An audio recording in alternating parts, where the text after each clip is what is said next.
Even though we live in a digital age now, there's still quite a bit of design that is done for print. And if you're going to work as a print designer, you need to understand the various different ways, processes of printing. The most common form of printing is called four-color offset lithography, and I'm going to save that for the next lecture and do that separately. But I wanted to go over some of the other printing processes that you can run across in your career as a designer. First up is called letterpress printing. And this has really remained unchanged for the last 500 years, ever since Johannes Gutenberg discovered this technique or developed this technique in the mid 15th century. And what he had done is take a press that was originally designed to press grapes into wine and adapted it so that he could print printed material. And the way it works is you create a plate. Back in the day it was wood. Nowadays it's more often than not metal. And you have a raised surface on it, which you then ink, and then you individually place a sheet of paper on it, press it onto the plate, the ink is transferred, and you get your impression. This has always been around. It's really enjoyed a resurgence in the last 10, 15 years. I always refer to it as artisanal printing. There are some advantages and disadvantages to letterpress printing. One of the advantages of letterpress printing is because you are printing individual sheets of paper one at a time, you can actually use some very delicate handmade papers that would never survive going through a mechanized commercial press. So you get a much more artistic quality to the printing on it. The disadvantages to this are because you are doing it one sheet at a time, it ends up being very, very labor intensive, and it's really not cost effective if you're doing something where you need a huge amount of pieces run off. Where you see that a lot is in this example here. You can see a wedding invitation. So in the photo, you can see an example of what the metal plate looks like with the raised surface. Then you would roll ink over that raised surface, and then the paper would be pressed onto it. And when you pull it off, you would have your printed piece. Now you'll notice on the plate there, everything is backwards. That's because what you're pulling off is a mirror image. So if the plate wasn't backwards, then whatever you pull off would end up being backwards. So you have to do everything in reverse. Another type of printing is called lithography, and this was developed in the late 1700s. And with letterpress printing, you can get hard-edged images like letter forms or type on there, but you can't really get subtle color variations on there. And what's great with lithography, the way the technique works is if you're an artist, you can, on a very flat stone, and back in the day this was all done on these very heavy stones that were just buffed out to be absolutely smooth, you would draw your artwork with a wax crayon. And then once you had your artwork on there, you would pour acid over it and etch the stone.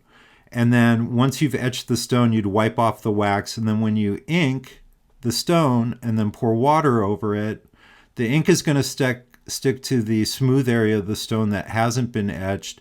And because oil and water don't mix, the water is going to wash off the ink where it's been etched away. And then you can pull a print. You can ink it and then pull a print. And where you see this a lot is in fine art prints. And it allows you, as you can see in the artwork here, you can get these really smooth gradations, kind of the watercolor effect in there. And with lithography, what you do is you do a separate plate for each color. So when you look at fine art prints, you'll oftentimes see them referred to as a 16-color lithography or a 32-color lithography or lithograph or a 6-color lithograph. So here you can see examples of the art being pulled off the inkstone. And here it shows you modern day. And again, this is still used in fine art, and you're going to see this term lithography come up when we talk about commercial printing as well. Same thing here, you're actually pulling off a mirror image, so whatever artwork is on your stone, your printed piece is going to end up being a mirror image of it. Rotogravure, which is usually just referred to as roto or gravure, is a type of intaglio printing, which I'm going to talk about in a second, where the image is, the plate, instead of being flat, is done on a cylinder, which is where you get the roto from in this process. And where you most frequently see gravure printing is in magazines. The reason for that is it allows for the best reproduction of photography, and it's also really good if you're doing something that has a very long run or you're doing many, many copies. So for magazines where you may be printing 1,000,000 copies of it, it ends up being the best way, especially with photography and imagery in there. Now, it's very expensive to make the cylinders, but if you're doing 1,000,000 copies, it ends up being cost effective in the end. Then we have intaglio printing, and this is a form of etching, actually. And where you see this most frequently is if you pull out any paper currency. And in a way, this is exactly opposite of letterpress. In letterpress, you have a raised surface that you ink. And in intaglio printing, you use a very sharp tool, and on a metal plate, you create this etched image. And then what you do is you'll ink it. The ink will go into all these little etched grooves, and then you wipe off the excess. And then the paper, when the impression is made, it's actually pressed into the plate, which will result in a little bit of a raised surface wherever there's ink on it. Now, the reason you see this in paper currency stock certificates is because the combination of the very, very fine detail that you can get with an etched design and the printing process that results in the raised surface on the paper makes it very, very difficult for you to counterfeit. So here on a $100 bill, you can see the level of detail that goes into that etched image of Benjamin Franklin. And it's really nearly impossible to reproduce that with other printing techniques, which, again, for security, is just a safeguard to prevent things from being counterfeited.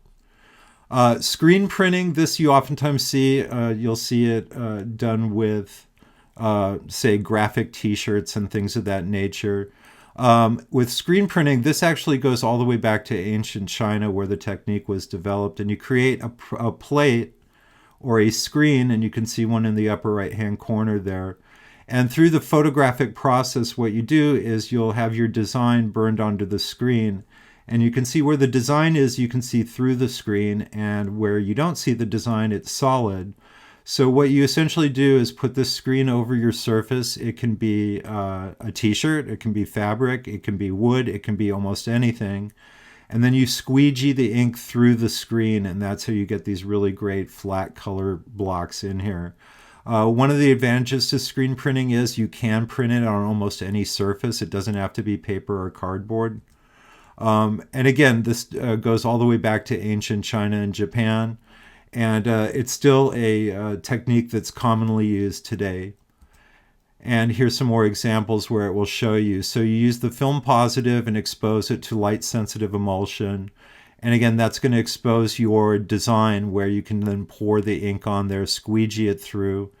And you see this a lot with fine art prints as well. And like I said, also with clothing design.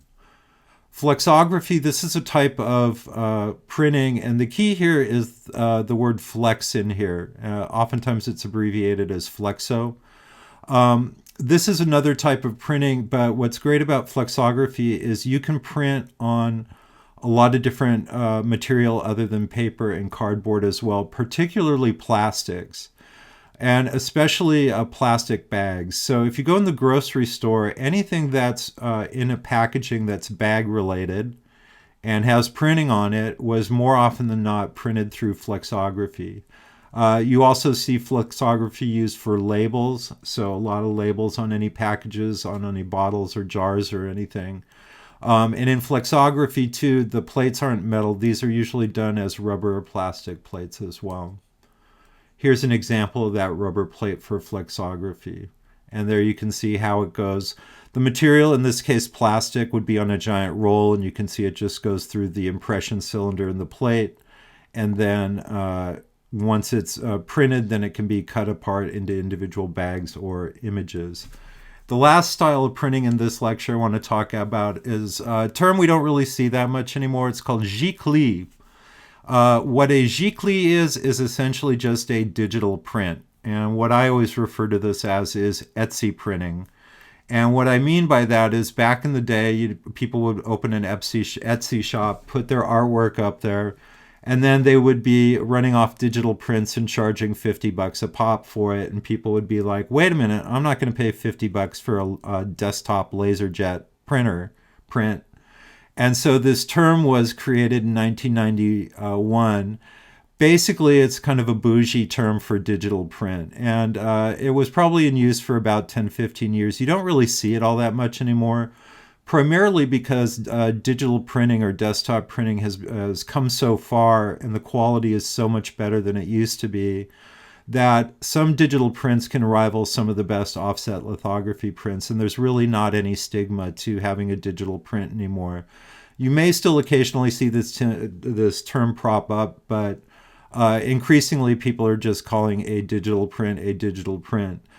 Just like your desktop printers at home or at school, these are done one at a time, so it may not be the most cost-effective way to print something if you need hundreds or thousands of copies run off. But again, especially for Etsy and some of the other online shops where people sell artwork, you'll see this is the predominant form of printing.